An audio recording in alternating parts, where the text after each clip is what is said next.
Hello and welcome back. Now, before we start creating NGRX effects for performing CRUD operation on the courses state, in this lecture, let's first go ahead and let's first create a service file as well as an effect file. So let's go to VS Code, and here the first thing which we are going to do is inside this courses folder, I'm going to create a new folder. I'll call it as services, and inside this services folder, I'm going to create a service file. I'm going to call it as course.service.ts. Now, as we already know, a service is nothing but a TypeScript class. So from here, we are going to export a class and we are going to call this class as CourseService. We also need to decorate this class with @injectable decorator. And to use this @injectable decorator, we also need to import it from Angular Core. Now to this injectable decorator, we are going to pass an object, and inside that we are going to use this provided in property, and we are going to provide this service from root. All right. Now inside this service file, we are going to create some methods to make API call to our Firebase database, and that we will do from our next lecture. But in this lecture, I'm going to create a method inside this. I'm going to call it as uploadImage. And inside this upload image, we are going to write the logic of uploading the image to Firebase storage. So this method here, it is going to receive an image file. I'll call it as image, and this is going to be of type file. And in the last lecture, we have already written the logic for uploading the image to Firebase storage. So here what I'm going to do is, I'm going to copy these 3 lines from here. Now why I'm doing this is because this is our component class. And in the component class, we should only write UI related logic. Any business logic which is not related to UI, we should not write it inside the component class. Instead, we should move it to a service class.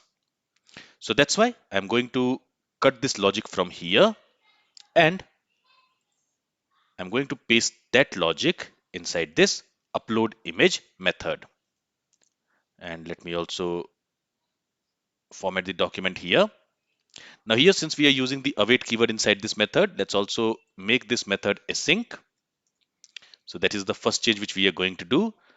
The second thing is, here instead of this dot selected image, we don't have this property inside this file.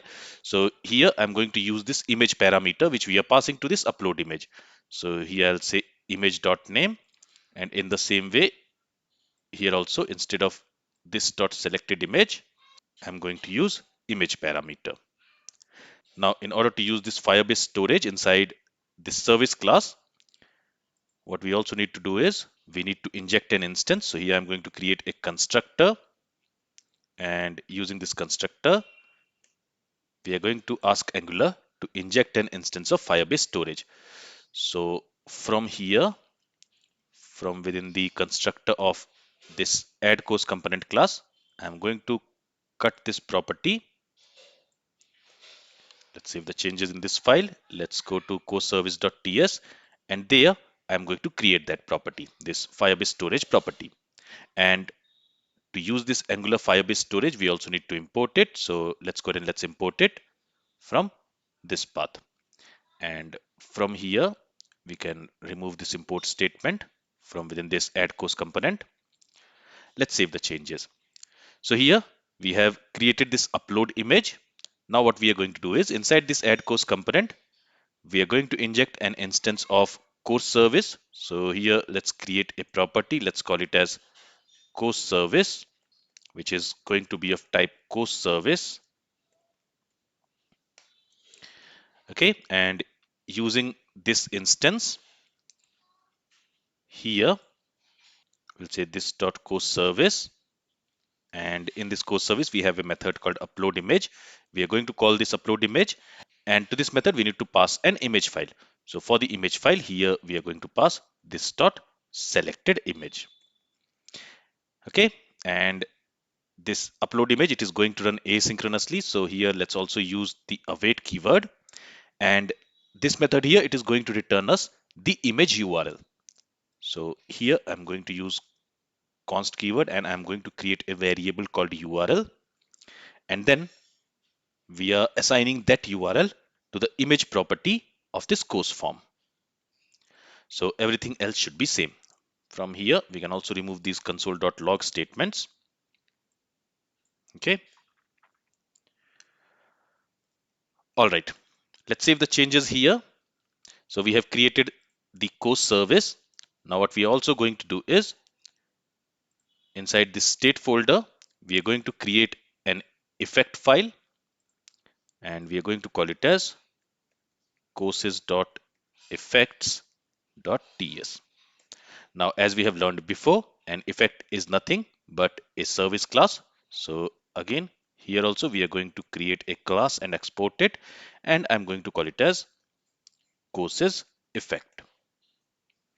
Now we are going to decorate this courses effect with at injectable decorator, and to use it we also need to import it.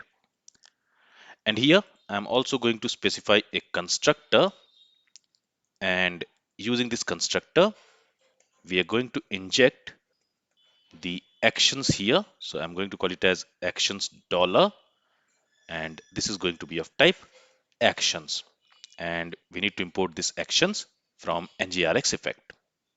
Now this actions here, it is going to receive all the dispatched actions, and from those dispatched actions we are going to filter the actions which we want to handle using this effect. Now we have created this effect, we also need to register it.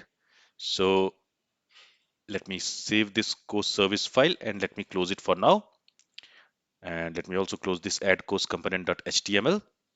Now let's go to course module, and there we are going to import effects module. So we need to import it from NGRX effects, and on that I'm going to call forFeature method, and here we are going to pass an array, and we are going to register our courses effect. Okay, and to use it we also need to import it. All right, let's save the changes. So we have created our effect and we have registered it. We have also created the courses service. Finally, what I'm going to do is we also have a course model. So here we have a course model, and here we are setting the ID of that course object as number. But now I'm going to change it to string. Why? Because in our Firebase database, so in here, so here I'm in Firebase storage. Let's go to Firebase real-time database. So here we have the URL of our Firebase database. So inside this, we are going to create some collections, and in those collections, we are going to create some records. Now, when we will create records, each record will have a unique key, and that unique key is going to be a string value. And we want to use that unique key as the ID of the course. So that's why I am changing the type of this ID as string. Now, since we have made these changes, we will have few errors. So for example, if we go to our application, you will see that in the course action where we are passing the ID, there we have set the ID as number. So when we are passing the props, the ID we have set as number. So let's go back to VS Code and let's go to states folder again. And there I'm going to go through each file one by one to fix any ID related issue. So here I'm going to change it to string because the ID is going to be string. Okay. Other than that, I don't see any problem in this file. Let's go to course reducer.ts. Here also, this course ID, it is going to be a string value, but here we are trying to assign a number to it. That's why we have this error. So for now, what I'll do is I'll convert everything to string. So for that, I can use toString method. Okay. And we do not have any other error. Let's go to courseSelector.ts. In this file, we do not have any error. Let's go to courseState.ts. And here we will have some error because here to this ID, which should be a string value, we are assigning a numeric value. So for now, I'm going to convert it to string type just to avoid these errors. Let's save the changes. And with this, our application is successfully compiled. And here also, we do not have any error. All right, so in this lecture, we have created a service file and an effect file. Let me close these files here. So here we have our courseEffect.ts file, and here we have our CourseService.ts file. This is all from this lecture. In the next lecture, we are going to work on creating courses in our Firebase database. If you have any questions from this lecture, then feel free to ask it. Thank you for listening and have a great day.